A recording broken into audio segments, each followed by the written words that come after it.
온 컴퓨터 고장으로 주일 예배를 올리지 못했습니다. 이번 주에 컴퓨터 수리를 급하게 마치고 다시 올리게 되었는데요. 함께 염려해 주시고 기도해 주신 모든 분들께 감사를 드립니다. 이제 주님 가르쳐 주신 기도로 2월 21일 주일 예배를 시작하시겠습니다. 하늘에 계신 우리 아버지여, 이름이 거룩히 여김을 받으시오며 나라가 임하시오며 뜻이 하늘에서 이루어진 것 같이 땅에서도 이루어지이다. 오늘 우리에게 일용할 양식을 주시옵고 우리가 우리에게 죄 지은 자를 사하여 준 것 같이 우리 죄를 사하여 주시옵고 우리를 시험에 들게 하지 마시옵고 다만 악에서 구하시옵소서. 나라와 권세와 영광이 아버지께 영원히 있사옵나이다. 아멘. 시편 139편은 시편에서 가장 아름다운 시편들 가운데 하나입니다. 이 시편이 중요한 이유는 우리가 살아가면서 알아야 할 가장 중요한 진리 가운데 하나를 전해주고 있기 때문입니다.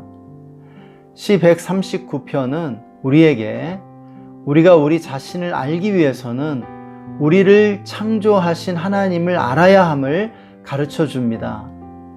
무슨 말이냐면 하나님에 대한 지식이 바로 나에 대한 지식으로 가는 지름길이라고 하는 것이죠. 많은 사람들이 내가 누구인지 알지 못하기 때문에 두려움 가운데 사로잡혀 살기도 하고 걱정과 근심과 염려 아래 눌려 있기도 합니다. 내가 누구인지 알지 못하기 때문에 혼란과 방황 속에서 살아가는 사람들이 많이 있는 것이죠. 내가 누구인지 알지 못한다면 의미 있는 삶도 살 수 없고 가치 있는 삶을 살기는 더욱 어렵습니다.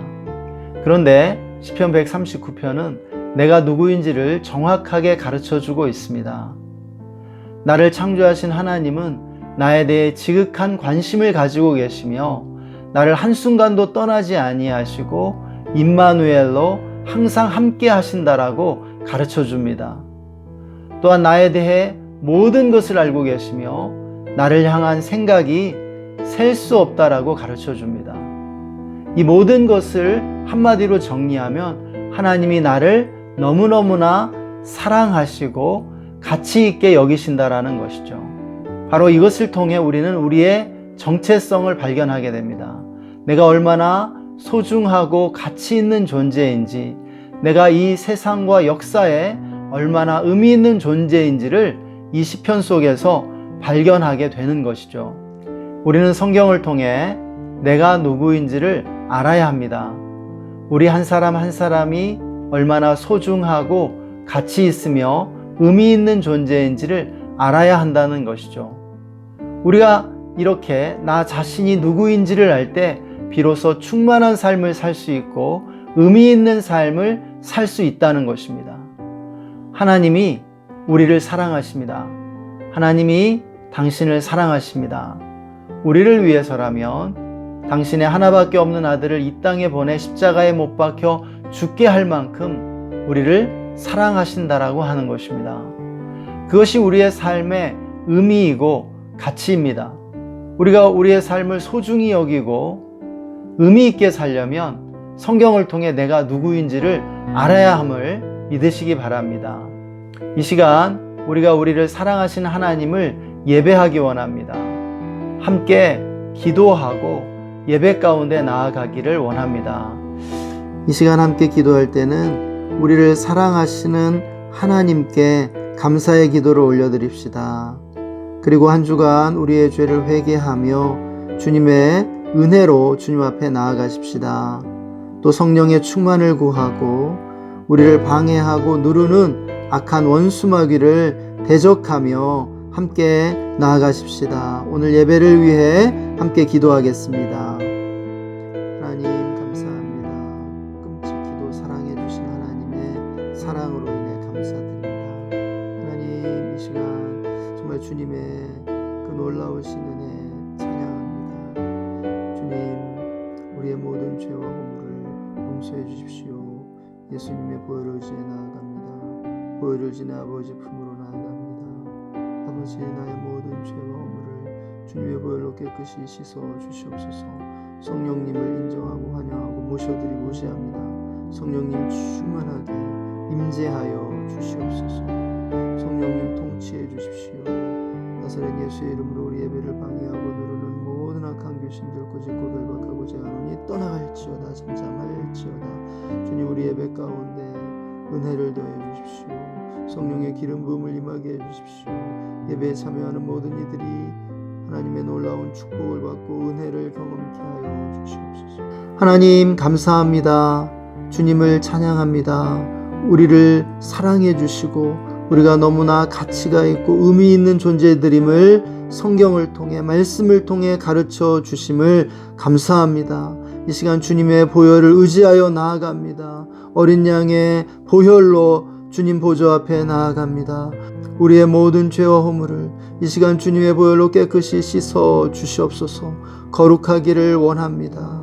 오 주님, 믿음으로만 주님 앞에 나아갑니다. 성령님 인정하고 환영하고 모셔드리고 의지하오니 충만하게 임하여 주시옵소서.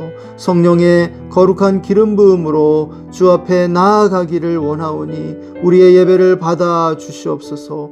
이 시간 나사렛 예수의 이름으로 우리 예배를 방해하는 정사와 권세와 이 어둠의 세상 주관자들과 하늘에 있는 악의 영들을 꾸짖고 결박하고 제어하노라. 떠나갈지어다. 오 주님, 오늘 예배 가운데 주님의 얼굴을 보여주십시오. 주님의 영광을 우리에게 임하여 주십시오. 오늘 예배에 참여하는 모든 성도님들, 하나님 놀라운 은혜를 부어주시기를 원합니다. 우리 모두에게 주의 음성을 들려주시옵소서. 큰 은혜 받게 하여 주시옵소서. 감사하며 존귀하신 주 예수님의 이름으로 기도했습니다. 아멘. 기쁨으로 주님을 찬양하며 나아가시겠습니다. 우리 함께 주님을 찬양하며 나아가겠습니다.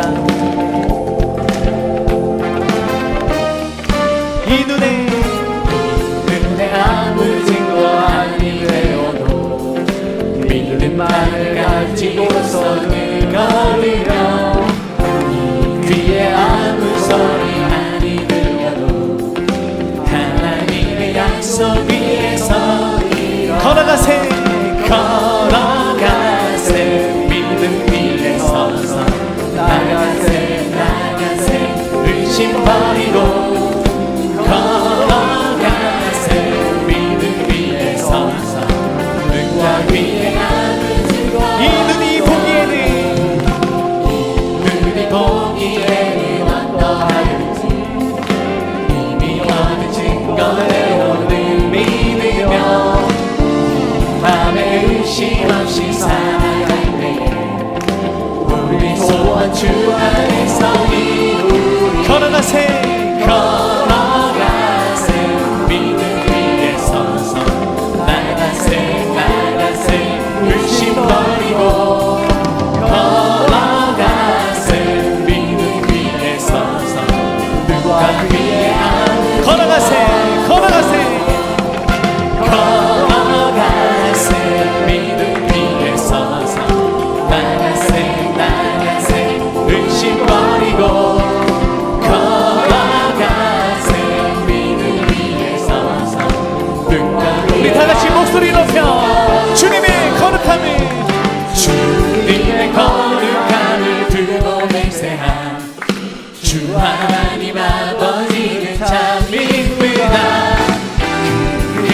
영원하신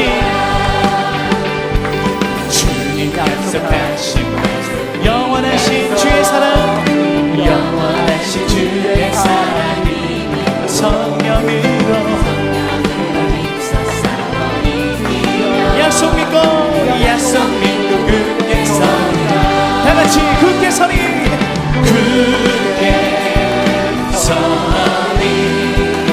영원하신 말씀 위에 굳게 서리 굳게 서리 그 말씀 위에 굳게 서리 굳게 서리 굳게 서리 영원하신 말씀 위에 굳게 서리 굳게 서리 우리 다같이 목소리를 높여 함께 찬양합니다. 주님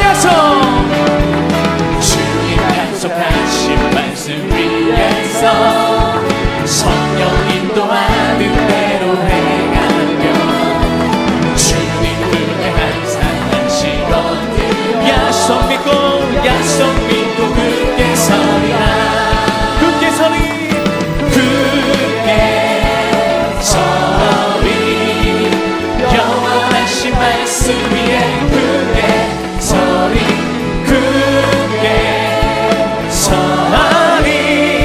그 말씀 우리 마지막으로 굳게 서리 굳게 서리 굳게 서리 영원하신 말씀 위에 굳게 서리 굳게 서리 그 말씀 위에 굳게 서리라 할렐루야 말씀 가운데 역사해 주신 우리 하나님께 감사와 영광의 박수를 돌립니다. 주의 말씀은 영원한 줄로 믿습니다. 우리 함께 찬양하며 나가겠습니다. 푸른 마르고 꽃은 시드나 주의 말씀은 영원해 푸른 마르고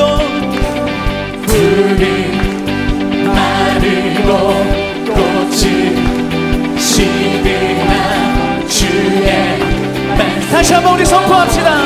푸른 마르고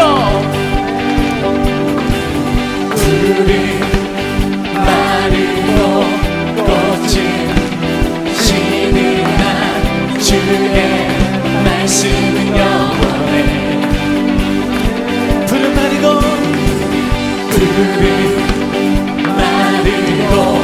꽃은 시드나 주의 말씀은 영원해 주의 말씀을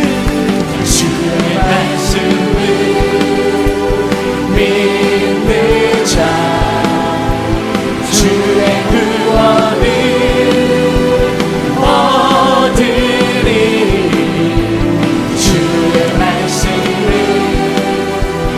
행하는 자 그의 능력을 보게 되리라 주의 말씀은 영원해 주의 말씀은 영원해 주의 말씀은 영원해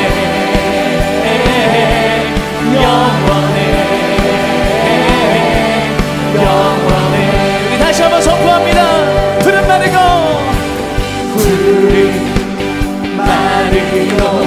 꽃은 시드나 주의 말씀은 영원해 푸른 마르고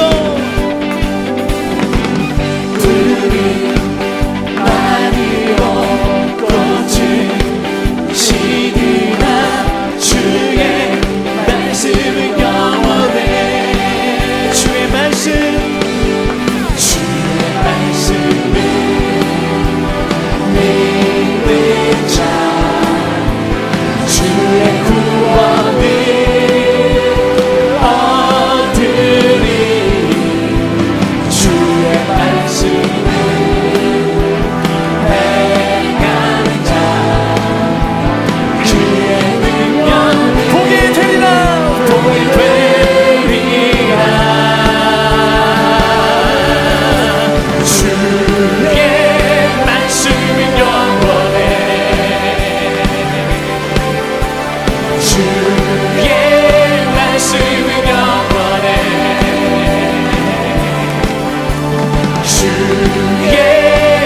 말씀은 영원해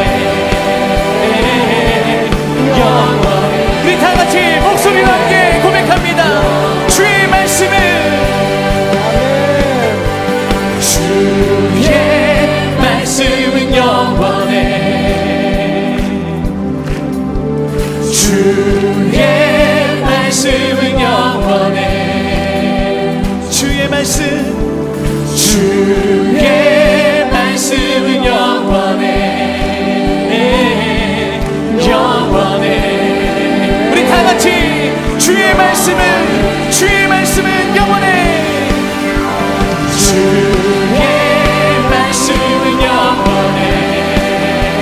주의 말씀 주의 말씀은 영원해 주의 말씀은 영원해 영원해 영원하신 주님 영원해. 할렐루야 할렐루야. 우리 살아계신 하나님께 영광의 박수를 돌립니다. 할렐루야 할렐루야. 지금 서 있는 이곳에서 높임을 받으소서. 내가 만든 땅 주님의 땅이니 하늘이 주의 이름 높이 올리며 넓은 바다가 주를 노래해. 모든 만물 주를 경배해 모든 만물 주를 경배해. 모든 입술 주를 찬양해. 천지를 만드신 만물의 통치자 높임을 받으소서. 내 평생에 주의 이름 높이며 어느 곳에서든지 주님을 예배하리라.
하나님, 우리가 찬양드린 대로 이곳에 오셔서 이곳에 앉으소서. 삶의 각 처소에서 드리는 우리의 예배 가운데 임재하시고 우리의 예배를 받아 주시옵소서. 삶의 자리에서 우리 각자가 드리는 우리의 예배를 통해 주님 모든 영광을 받아 주시기를 간절히 바라고 원하고 기도합니다. 하나님, 함께 예배하는 모든 이들을 축복하여 주시고 그들 각 사람의 기도의 제목, 마음의 소원을 다 들어 응답해 주시기를 원합니다.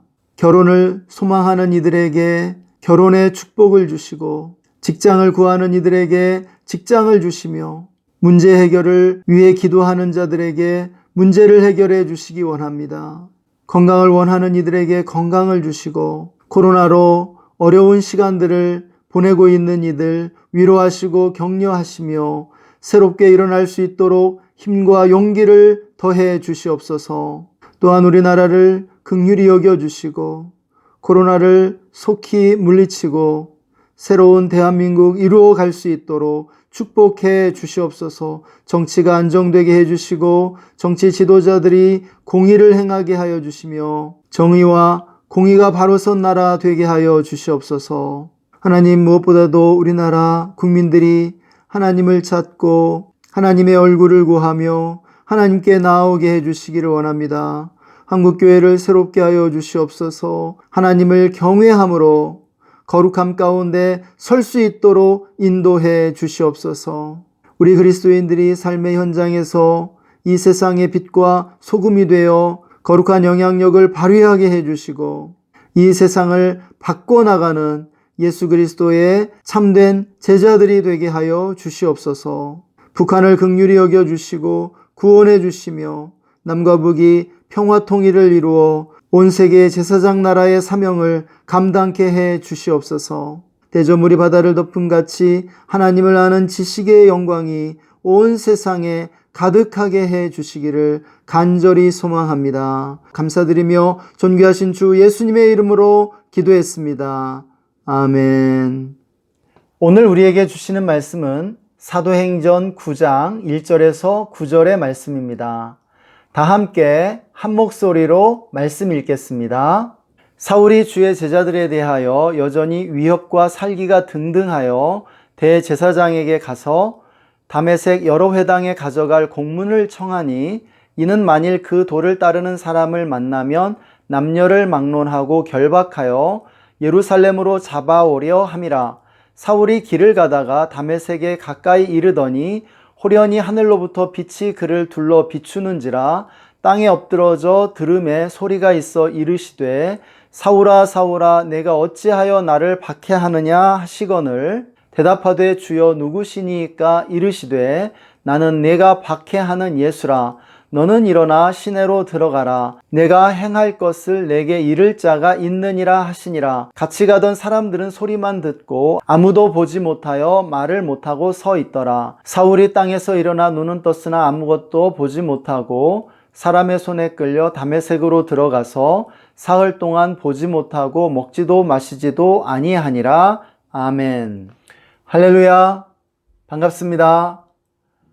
주님의 은혜가 여러분의 삶에 가득하기를 축복합니다. 어느 영역에서나 최고가 있기 마련이고 누가 최고인가에 대한 논란이 이어지곤 합니다. 우리나라 축구 선수 중 최고는 누구였을까요? 차범근, 박지성, 손흥민, 최고라고 자부할 수 있는 여러 선수들 가운데 최고를 뽑기는 참으로 어려운 일이라고 생각됩니다. 또 야구 선수 중 최고는 누구일까요? 우리나라 역사의 최고의 장군은 누구였을까요? 이런 식으로 각 분야마다 최고라고 할 수 있는 후보들이 있기 마련이고 그들 가운데 누가 최고인지를 놓고 토론을 벌이는 것만큼 재미있는 일도 없는 것 같습니다. 오늘 함께 나누게 될 사도 바울은 기독교 역사상 최고의 인물이라 할 만합니다. 그는 기독교 역사상 가장 위대한 신학자이자 사도이며 중요한 인물이죠. 예수님 이후로 기독교 역사에 가장 위대한 공헌을 남긴 사람이라고 해도 과언이 아닙니다. 이렇게 사도 바울이 위대한 인물이 되기 위해서는 삶의 전환점이 필요했음을 우리는 오늘 성경에서 보게 됩니다. 오늘 본문은 젊은 시절의 사도 바울, 즉 사울이 그의 인생에 전환점을 만나는 장면을 담고 있습니다. 의미 있는 삶을 살았던 모든 사람들에게는 인생의 전환점이라는 것이 있습니다. 그의 삶을 형성하고 만든 결정적인 순간이라고 할 수 있죠. 이러한 전환점은 인생의 큰 깨달음을 얻는 결정적 사건을 통해 오게 됩니다. 전환점은 결국 대오각성하는 계기라고 할 수 있겠죠. 바울에게는 그 결정적 사건이 부활하신 주님과의 만남이었습니다. 바울에게 그랬던 것처럼 그리스도인에게는 주님과의 인격적인 만남이 인생의 전환점이 되는 줄 믿습니다. 참된 신앙이란 주님과의 만남으로부터 시작되기 때문입니다. 그럼 오늘은 사도 바울의 위대한 생애가 어떻게 시작되었는지 살펴보고자 합니다. 회심이라는 인생의 전환점이 그에게 어떤 영향을 미쳤는지 함께 살펴보겠습니다. 첫째, 바울은 회심하기 전에 투철한 종교적 열심에 사로잡혀 살았던 종교인이었음을 알 수 있습니다. 그는 스데반의 죽음에 찬송한 사람으로 사도행전에 처음 등장합니다. 그리고 본문에서 스데반의 순교 이후 일어난 대박해에 가담하여 그리스도인들을 잡아들이고 위협했음을 알 수 있습니다.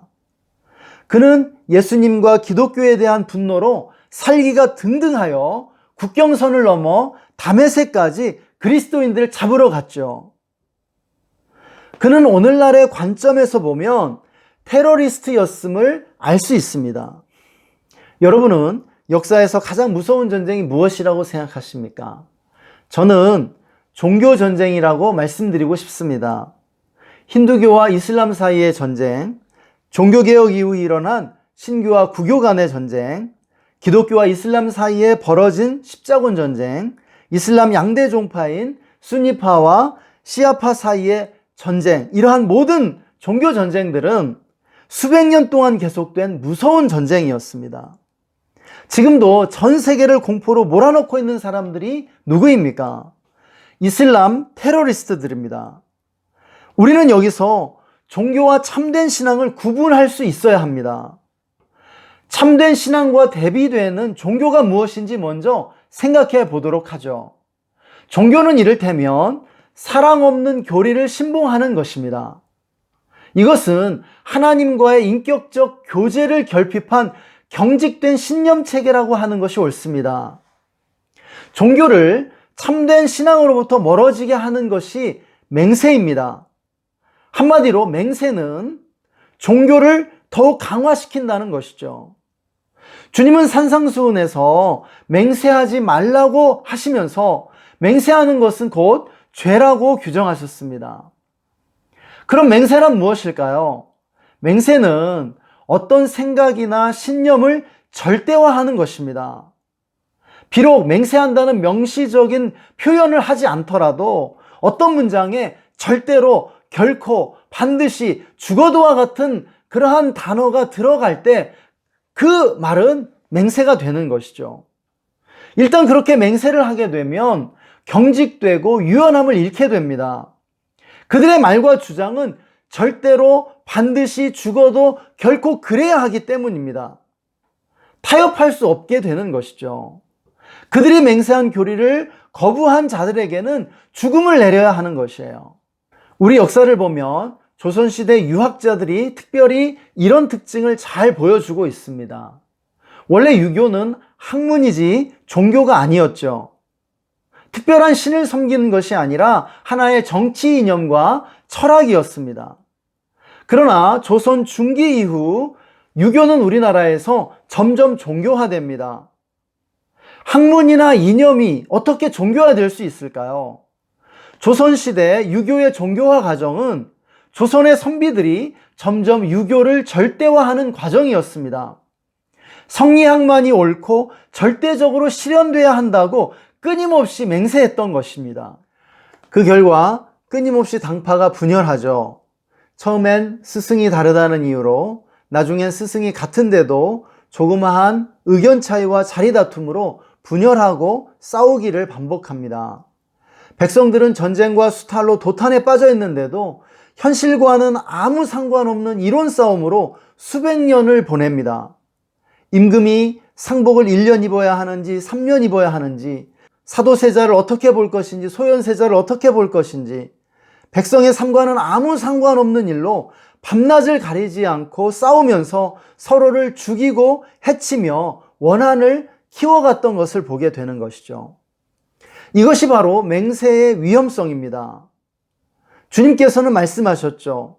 맹세하지 말고 오직 너희 말이 옳다 옳다 아니라 아니라 하라. 이에서 지나는 것은 악으로 나느니라 말씀하셨습니다.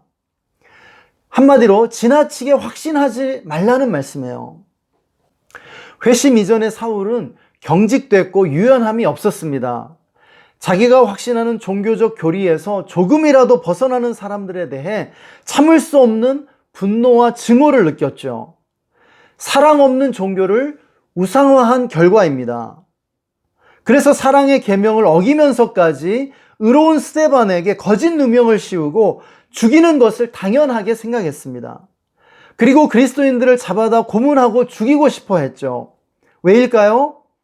자기가 확신하는 교리에서 벗어났다는 이유였습니다. 그는 자기 믿음을 다른 사람들에게 강요하고자 했죠. 여러분, 이것이 합당한 것입니까? 그렇지 않죠.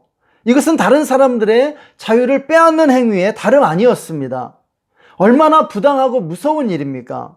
그런데 이것이 우리도 쉽게 빠질 수 있는 함정이라는 것이에요. 역사적으로 십자군이라든지 신구교 전쟁이라든지 하나님의 이름으로 잔악한 행위들을 한 예들이 얼마든지 있습니다. 그들이 왜 그렇게 하나님의 영광을 가리는 엄청난 죄악을 저질렀을까요? 참된 신앙을 종교로 만들어버렸기 때문입니다. 종교는 사랑 없는 교리에 대한 우상숭배의 다름 아닙니다. 교리를 절대화하고 나의 신념을 절대화할 때 그것이 종교가 되고, 종교인은 종교의 이름으로 얼마든지 다른 이들을 무섭게 해칠 수 있다는 것입니다. 우리는 본문에서 바로 사도 바울의 그러한 종교인으로서의 모습을 보게 되는 것이죠. 종교인은 하나만 알고 둘은 모르는 사람들인 것입니다. 그러므로 우리도 무서운 종교인이 될 수 있음을 깨닫고 예수 그리스도의 주되심과 삼위일체 하나님에 대한 믿음 외에는 다른 교리들에 대해서 유연함을 가질 수 있어야 합니다. 성령 세례가 있는가 없는가? 성령 세례라는 말 대신 성령 충만이라는 단어를 사용해야 하는가? 세례 방식에 있어서 세례가 옳은가? 침례가 옳은가? 이와 같은 것들은 목숨 걸고 싸울 만큼 중요한 문제가 아니라는 것이죠. 이것은 사소한 차이일 뿐이고 얼마든지 서로 양보하고 절충할 수 있는 문제라는 것입니다. 중요한 것은 우리가 양보할 수 없는 기독교 진리 외에는 사고와 태도에 있어 유연함을 가져야 한다는 것입니다. 둘째, 사도 바울의 회심은 부활하신 예수 그리스도를 만남으로 이루어졌습니다. 예수님을 만남으로 바울은 회심했던 것이죠. 서두에 말씀드린 것처럼 예수님과의 만남이 그의 인생의 전환점이 되었습니다. 인생의 전환점은 인생의 방향을 180도 바꿔놓은 터닝 포인트이죠. 주님과의 만남이 그의 인생을 송두리째 바꿔놓은 결정적인 사건이었다는 말씀입니다. 그는 예루살렘에서 다메섹으로 가는 도상에서 부활하신 예수님을 만납니다. 그가 필사적으로 부정하고 저주했던 예수였습니다. 그는 예수의 이름을 멸하기 원했고 예수 믿는 이들을 증오하며 박해했었죠. 그러나 다메섹으로 가던 어느 날 정오에 해보다 강한 빛이 그를 둘러비치고 자기 이름을 거듭 부르시는 주님의 음성을 들었을 때 그는 자신의 신념이 산산이 부서지는 경험을 하게 됩니다. 그를 부르시는 분은 부활하셨고 승천하신 예수 그리스도이셨습니다. 사도 바울에게 이 사건이 얼마나 충격적이고 놀라운 경험인지는 이후 그의 삶이 철저히 변화된 것을 보면 알 수 있습니다. 그는 180도 변화된 삶을 살기 시작했죠. 사도 바울은 이후로 평생 동안 이 이야기를 반복하게 됩니다. 그가 자기 인생이 변화된 이유를 설명하고자 할 때마다 빠지지 않고 반복하는 이야기가 다메섹 도상에서 주님을 만난 이야기입니다. 예수님과의 만남이 그의 삶이 변화된 유일한 이유였음을 알 수 있습니다. 근대 철학의 아버지이자 합리주의 철학의 시조인 데카르트는 나는 생각한다, 고로 존재한다는 명제를 자기의 철학과 사유의 기초로 삼았습니다. 사도 바울에게도 그러한 시작점, 기초가 있었습니다. 예수 그리스도는 부활하신 하나님이다. 내가 그분을 만났다. 바로 이것이 그의 사유와 신학과 실천의 출발점이었고 기초였습니다. 이것 외에 다른 모든 것은 그에게 불확실하거나 의심의 대상이었죠. 사실 그는 예수님을 만나기 전에 유대교만이 진리라는 확신을 가졌습니다. 그는 신념의 사나이였고 그의 발걸음마다 신념이 새겨졌었죠. 자기가 모든 것을 알고 있다는 생각은 그를 교만하게 했고 자기가 올바른 길을 가고 있다는 확신은 그를 오만방자하게 만들었습니다. 그러나 예수님을 만나자 모든 신념과 교만이 와르르 무너졌죠. 자신의 유대교에 대한 확신이 황당하게 무너지는 경험을 한 것이에요. 아무것도 확신할 수 없게 되었죠. 자신이 사실은 아무것도 모른다는 사실을 인정하지 않을 수 없게 되었어요. 이제는 예수가 유일한 구원자이시고 살아계신 하나님이라는 사실만이 유일한 진리가 되었습니다. 그리스도인의 참된 신앙은 바로 그 지점에서 시작되는 줄 믿습니다. 우리에게 참으로 중요한 것은 부활하신 예수님을 만났느냐입니다. 예수님을 유일하신 구원자와 참 하나님으로 만나고 있느냐 하는 것이에요. 이것이 우리의 묵상과 신앙과 실천의 출발점이 되지 않으면 안 되는 것이죠. 본문에서 사도 바울은 예수님을 강렬하게 만나고 있습니다. 어쩌면 회심 이전의 사울이 의지가 강한 자였기 때문에 주님이 그렇게 극적으로 만나주지 않고는 회심하지 않았을지도 모릅니다. 그래서 이렇게 강렬하게 만나주신 것이겠죠. 그러나 우리들은 대부분 사도 바울처럼 극적으로 주님을 만나지는 못합니다. 어쩌면 이런 강렬한 만남은 사도 바울 하나로 족할 것이에요. 그러나 분명한 것은 주님은 창조적인 방법으로 우리 각 사람의 기질과 필요에 맞게 만나주신다는 사실입니다. 믿으시기 바랍니다. 주님은 오늘도 우리 각자에게 찾아와 주시고 계십니다. 말씀 가운데, 묵상 중에, 예배 가운데, 꿈과 환경을 통해서 주님의 임재가 우리를 둘러 감싸고 있음을 믿으시기 바랍니다. 그래서 우리가 우리 각자에게 들려주시는 하나님의 음성을 듣기 위해 날마다 귀 기울이지 않으면 안 되는 것이죠. 종교가 비타협적이고 융통성 없고 사랑 없는 교리적 확신이라면 참된 신앙은 인격적 만남입니다. 기독교는 철학이나 이데올로기가 아니라 한 사람에 대한 것이고 하나님과 이웃을 향한 사랑의 관계입니다. 얼마나 이웃과 타인을 사랑하고 섬길 수 있는가 하는 것이 참된 신앙의 척도라는 말씀입니다. 그 시작이 어디입니까? 언제나 우리의 전환점, 모든 것의 시작점은 예수님과의 인격적인 만남입니다. 예수님과의 인격적인 만남이 곧 종교로부터 참된 신앙으로 바뀌는 지점인 줄 믿습니다. 셋째, 사도 바울은 회심 이후 죽을 때까지 영적 성장의 과정을 멈추지 않았습니다. 회심 이전에 그는 자기가 완전하다고 착각했죠. 그는 스스로 자신이 최고의 율법 랍비인 가말리엘의 제자이며 베냐민 지파요 히브리인 중에 히브리인이라고 자부했습니다. 그의 지나친 자부심은 성장을 멈춘 종교인으로 그를 고착시켰죠.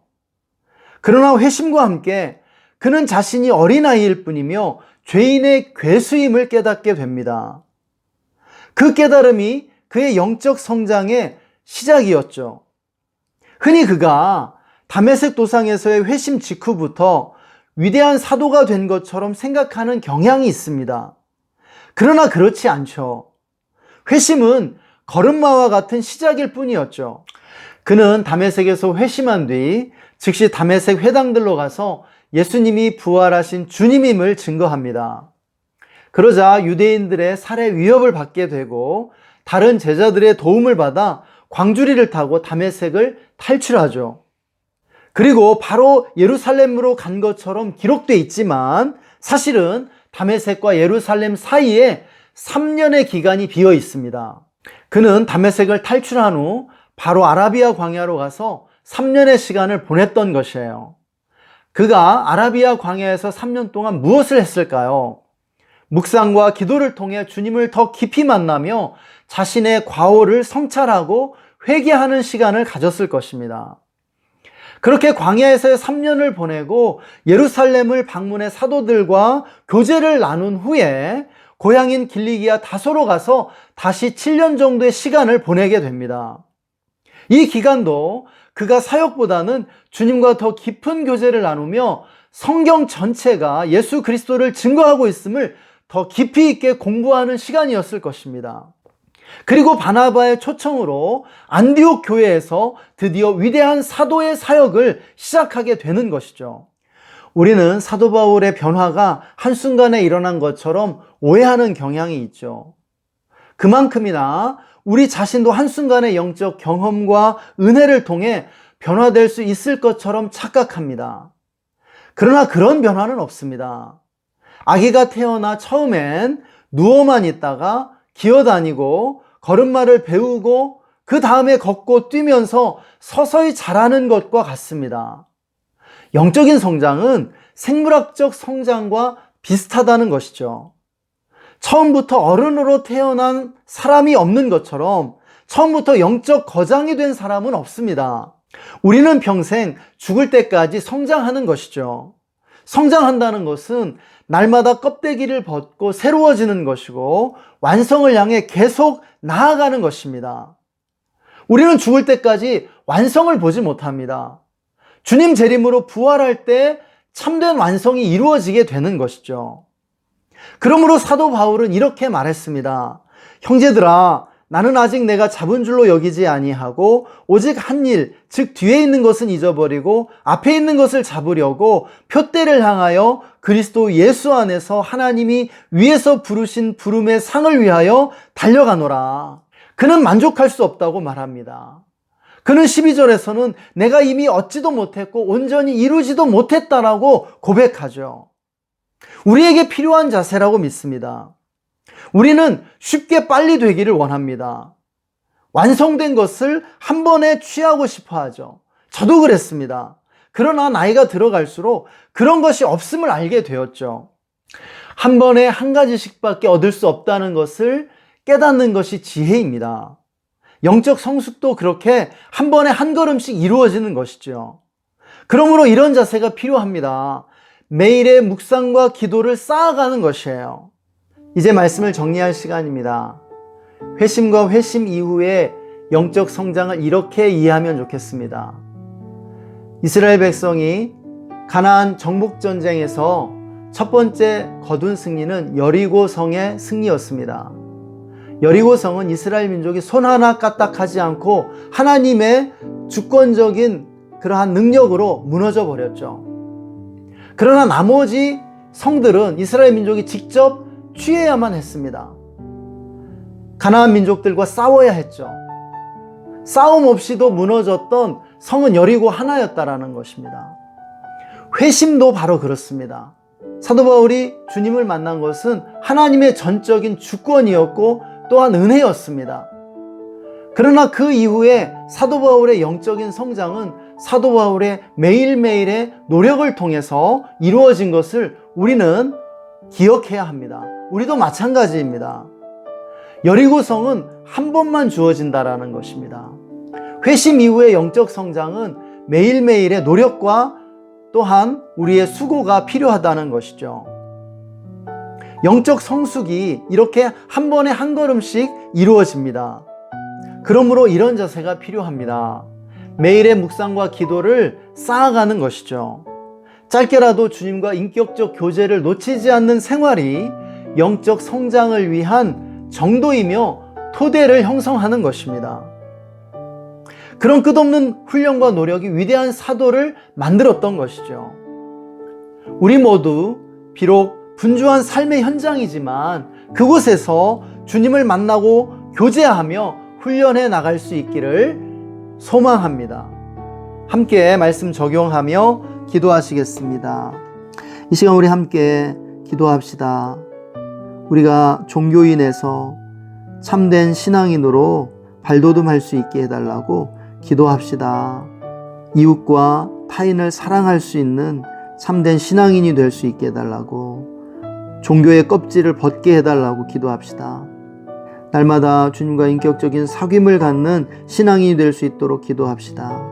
또 마지막으로 기도할 때는 우리 모두가 죽을 때까지 영적 성장을 위해 힘쓰게 해달라고, 날마다 묵상과 기도의 삶을 살 수 있게 해달라고 우리 이 시간 함께 다짐하며 기도하시겠습니다. 함께 기도합니다. 하나님 아버지, 긍휼히 여겨주십시오. 아버지, 정말 과격한 종교인이 되지 않게 해주십시오. 아버지, 사랑 없는 그러한 종교를 숭상하는 것이 아니라 참된 신앙이 될 수 있도록 날마다 주님과 인격적으로 만나는 우리가 되게 해주십시오. 날마다 주님과의 사귐을 갖는 주님의 절친한 친구 되게 해주시기를 원합니다. 아버지, 죽을 때까지 죽을 힘을 다해 성장해 가게 해주십시오. 게을러지지 않게 해주시고 원일에 빠지지 않게 해주십시오. 하나님, 오늘도 우리에게 말씀해 주심을 감사합니다. 하나님, 우리가 사랑 없는 종교인이 되지 않게 해주십시오. 사랑 없는 교리만을 숭상하는 자들이 되지 않게 해주십시오. 이웃을 사랑하고 타인을 사랑할 수 있는 자들이 되게 해주십시오. 마음과 사고가 유연해질 수 있게 해주시기를 원합니다. 더 많은 사람들을 품을 수 있게 해주시기를 원합니다. 하나님, 그래서 우리가 날마다 예수님과 인격적인 만남과 사귐을 갖기 원합니다. 날마다 주님을 만나며 주님과 걷고 주님과 교제를 나누는 주님의 절친한 친구가 되게 하여 주시옵소서. 그래서 정말 우리가 죽을 때까지 영적 성장을 이루어가는 우리 모두가 되게 해주시기를 원합니다. 한 걸음씩 주님을 향해 나아갈 수 있게 해 주시옵소서. 아버지, 영적 능력을 잃어버린 이 시대 가운데 우리가 참된 영적인 권능을 소유한 제자들이 되게 해 주시기를 원합니다. 하나님, 오늘도 주님의 말씀을 들은 성도님들을 축복해 주시고 말씀의 반석 위에 세워주시기를 간구합니다. 우리의 예배를 통해 홀로 영광받아 주시옵소서. 감사와 찬양을 드리며 주 예수님의 이름으로 기도했습니다. 아멘.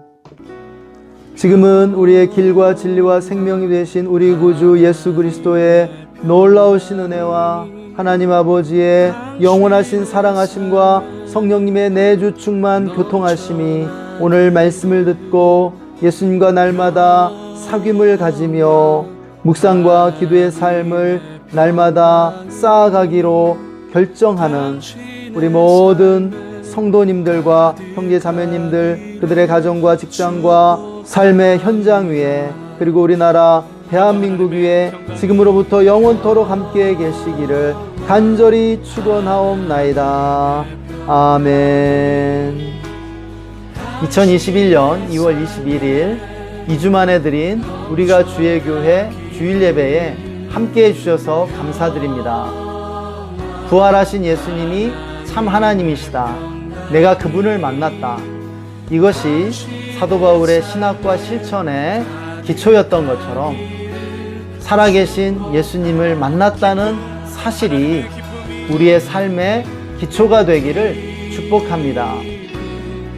한 주간 살아계신 예수님과 사귐을 나누시며 승리하시기를 바랍니다. 그럼 다음 주에 뵙도록 하겠습니다. 사랑하고 축복합니다. 한 주간 평안하세요. 샬롬 샬롬. 당신의 삶에